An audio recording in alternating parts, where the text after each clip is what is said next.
Covering news where you live. This is 5 News.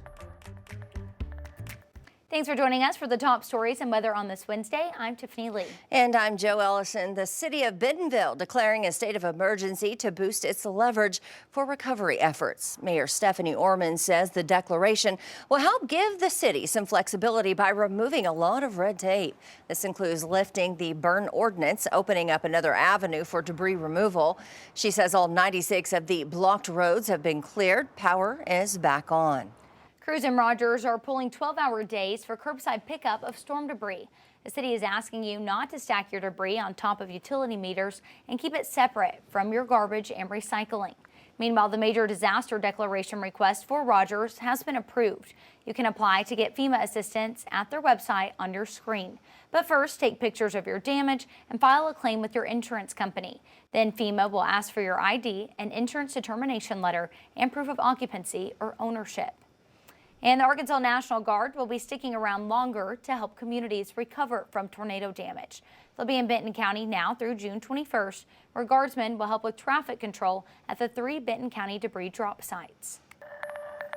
We're learning that the Arkansas Justice Reform Coalition is suing Washington County. The advocacy group alleges the county misused federal COVID money. Back in 2022, the county set aside $18 million for a jail expansion project. However, the Justice Reform Coalition opposed the expansion and claims Treasury regulations prohibit use of the funds to construct a new facility. The executive director says she'd like the funds to be spent on housing and mental health services instead. Hopeful that the courts will look at it and will evaluate and make sure that the taxpayers get a fair shake in this and that we have an opportunity for our generations today, but also this will impact folks in the future as well. We reached out to the county judge's office. He declined comment, citing ongoing litigation. Any city, county, or state needs to report what they're going to spend it on by December 31st, and they need to spend it by December 31st, 2026. All right, we're going to get to more news for you in just a minute. But first, let's check in with Zach for a look at today's forecast. All right, temperatures today in the lower 80s for northwest Arkansas. Sunshine increasing across all of 5 country as we go late morning into the afternoon. And then it's going to be all sunshine the next couple of days.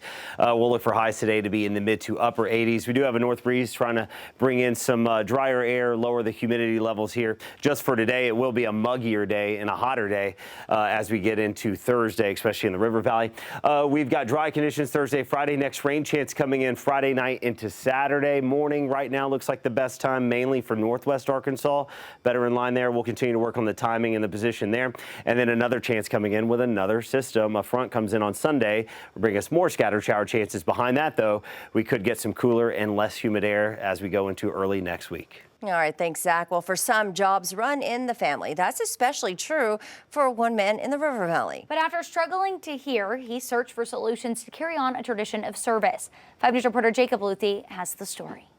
It's kind of always stuck in the back of my mind since I was 17 years old, and when I got blacklisted from the military, that it's always been a self-esteem issue for me, just because of it cost me one of the things that I really wanted to do.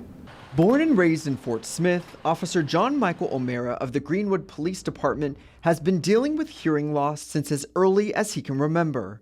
So I actually refused to wear the hearing aids. I didn't like the way that it sounded like a 1960 television in the background all the time. I actually got my first set of hearing aids when I was in high school, and they didn't really fit my particular type of hearing loss. But that didn't stop him from following in his family's footsteps and living a life of public service. My family actually has about 12 people that have been in law enforcement through several generations, working for a total of 19 departments. Despite fulfilling all the duties required of an officer, parts of the job were not the easiest for O'Mara. What I absolutely hated to do was to interview people, because I knew that they would be saying things and I'd have to ask them to repeat themselves several times. And now I don't have to ask people to repeat themselves. That's because in June 2023, O'Mara received a cochlear implant from the University of Arkansas for Medical Sciences in Little Rock. O'Mara's audiologist, Dr. Caitlin Crowder-Jenkins, says the cochlear implant sends electrodes to parts of an ear that acoustic hearing aids cannot.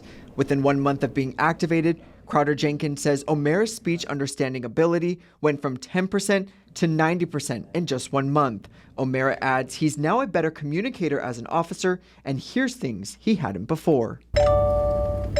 Like the dinging in cars if you don't put your seatbelt on. The stubborn attitude towards not wearing his hearing aids as a kid is the same energy O'Mara uses towards his work. One of those things where you can always do what you set your mind to. If you really want to do something, find a way to do it.